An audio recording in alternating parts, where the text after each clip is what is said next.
Mga kumare, baka gusto niyong bumili ng bulaklak. Mukha kasing walang nagre-regalo sa inyo eh.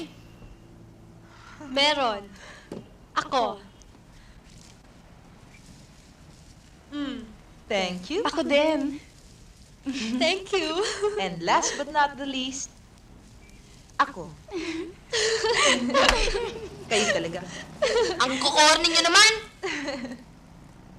Halika nga dito, bata ka. Ikaw, binilan ka namin ng tinda mo. The least you could do is say thank you. Thank you? Ano yun? Ang tao, para maging mabuti, dapat marunong magpasalamat. Salamat! Ang bata, dapat magalang sa nakakatanda sa kanya. At ang batang magalang, dapat gumagamit ng po o opo. Para pagtanda mo, gagalangin ka rin, okay?